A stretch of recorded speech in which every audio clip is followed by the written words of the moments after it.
You want to see your kid again, right? Then do exactly what I say.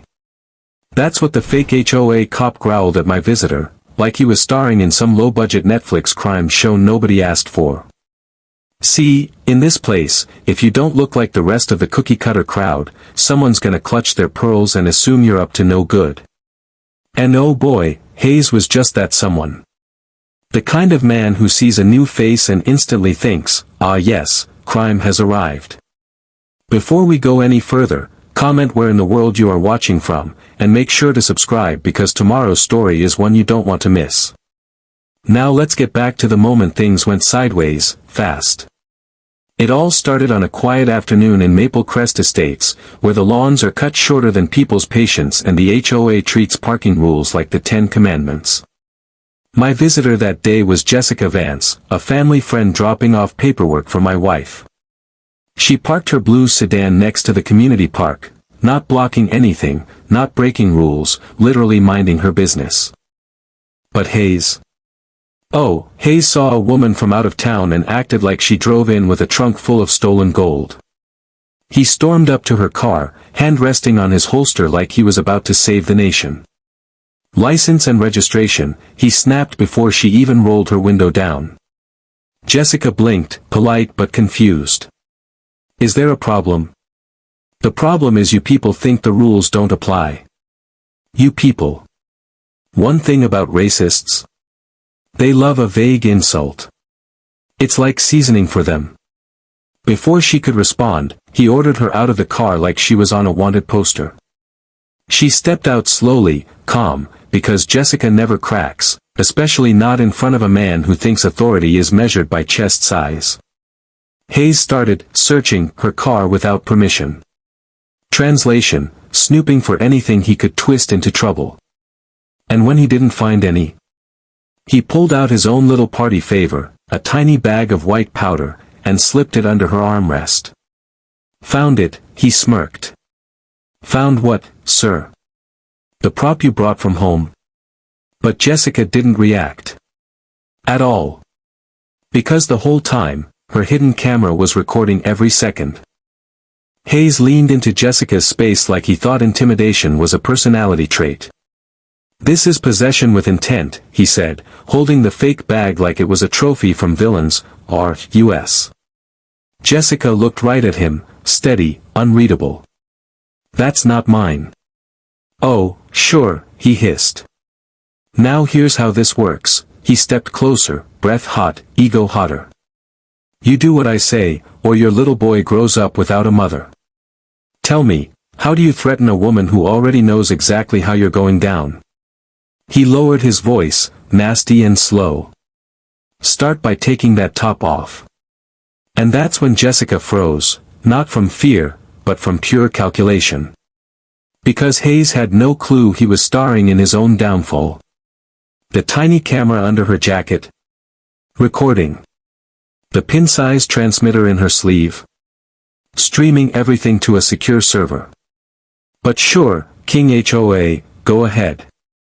Keep talking. Hayes grabbed her arm, yanked her out of the car harder than necessary, and shoved her chest first against the hood. Hands behind your back, he barked, one hand way too close, the other fumbling like he'd rehearsed this 100 times. Jessica obeyed, but her eyes were locked on the car's reflection, watching his every move. You're making a mistake, she said quietly. Oh yeah, he snapped. You think you can mouth off to law enforcement? You're not law enforcement, she replied. You're a rent-a-cop with a power complex. Boom. A nerve hit. His face twitched, just enough to show she landed the punch.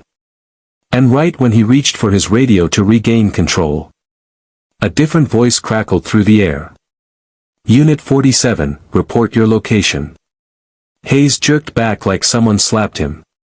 What, who's on my channel? Jessica turned her head just enough for him to see her smirk. They're listening, Hayes. Every word. Want a twist? Here it comes.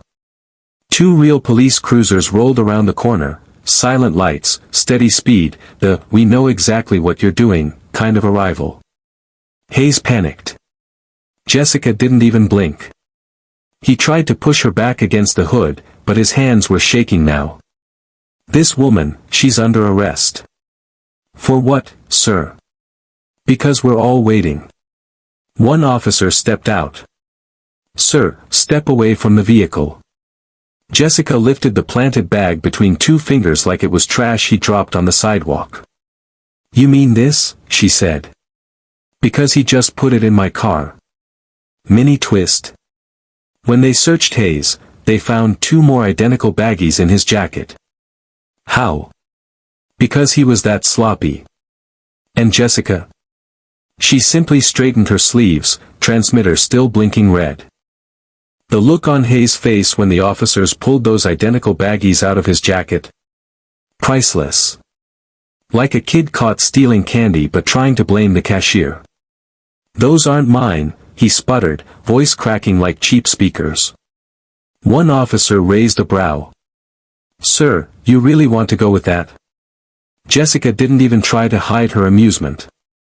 She slid out of the half-fastened cuffs, fixed her jacket, and said, he also threatened to make sure my son grows up without a mother. Not sure where that fits on your checklist. Hayes whipped toward her. She's lying. She's some random civilian. Random? Civilian? Sir, she's about to ruin your whole career before lunch. The officers exchanged a glance, that silent cop language that basically means, yeah, this idiot is done. Ma'am, we're going to need you to come with us to the station to give a statement, the senior officer said. Jessica nodded calmly. Gladly. Hayes pointed at her like a drowning man grabbing at air. You don't understand. She. But the officers weren't listening anymore. They were too busy escorting him into the cruiser he arrived in, which, honestly, felt poetic. Mini twist. Instead of taking Jessica home, the officers escorted her straight into the precinct, where Captain Reynolds was already waiting. Now, Reynolds looked like one of those old-school cops who's seen enough nonsense to last 3 lifetimes. He stood at the front desk, arms folded, expression stone-cold neutral. When Hayes was dragged in, red-faced, sweating, still trying to convince himself he was the victim, Reynolds didn't even blink. Found him pulling an illegal stop, one officer reported. We've got planted narcotics and harassment. Victim says he made threats. Victim? Hayes scoffed. She's no victim. She's a liar. Oh really? Reynolds said slowly. Because that liar requested this meeting. Hayes blinked. What meeting? Reynolds didn't reply. He simply nodded toward his office. And when the door opened, in walked Jessica. Not in jeans anymore. Not in a blouse. No, she walked in wearing a dark gray pantsuit, badge hanging from a silver chain that caught the fluorescent light like it was judging him. Hayes' jaw dropped so hard the floor almost caught it. What is this? He whispered. Officer Hayes, Reynolds said, meet Detective Jessica Vance. Internal Affairs. Mini twist. The entire room went silent. Jessica stepped forward. We've had several complaints about you. I just needed to see for myself. Hayes turned pale. You set me up. No, she said. You exposed yourself. Hayes shook his head so hard you'd think he was trying to rattle the truth loose. This is a setup. She tricked me. Oh, the irony. Man spent all day planting fake evidence but suddenly wants to cry about tricks. Jessica didn't even blink. She simply crossed her arms, quiet, confident, deadly. You made every decision today, Hayes. I just recorded them. Reynolds nodded at 2 officers. Search his patrol vehicle. This was the moment everyone in the room leaned in a little, like watching the last act of a reality show where the villain finally gets exposed. 30 seconds later, the officers returned with a plastic bag full of identical narcotic packets. Same size. Same type. Same stupidity. Mini twist. One was half torn open, like Hayes had gotten sloppy practicing his fake busts. Reynolds sighed the sigh of a man who's tired of babysitting grown adults. Officer Hayes, you're being charged with evidence tampering, false imprisonment, and abuse under color of authority. Hayes lunged forward. You can't do this. I have rights. Reynolds didn't even blink. And you violated every one of hers. Jessica stepped closer, unclipping the cuffs from her belt, her real cuffs, the ones that actually belonged to law enforcement. She replaced the cheap, HOA-issued ones on Hayes' wrists with a clean, final click that echoed around the room like karma knocking on the door. Consider yourself relieved of duty, she said, voice calm, steady. Not angry. Just done. And honestly, that hurt him more than anything. The walk to the cruiser was slow, that humiliating hallway walk where every real officer turned to watch. Some whispered. Some shook their heads. One even muttered, told you he was weird, which, yeah. Hayes was loaded into the back seat of the cruiser, the same one he thought he'd be policing in for years. Mini twist. His fake badge fell out of his pocket onto the pavement. The wind flipped it over like even nature was calling him out. Within a week, the charges stacked like Jenga blocks. The DA moved fast. Evidence tampering. Sexual coercion. False imprisonment. Abuse of authority. The whole buffet. He got 32 years. No parole for 16. Badge gone. Pension gone. Name on the misconduct registry forever. Jessica walked out of the courthouse, sunlight hitting her face. She took a deep breath, not dramatic, not emotional, just satisfied. Because justice?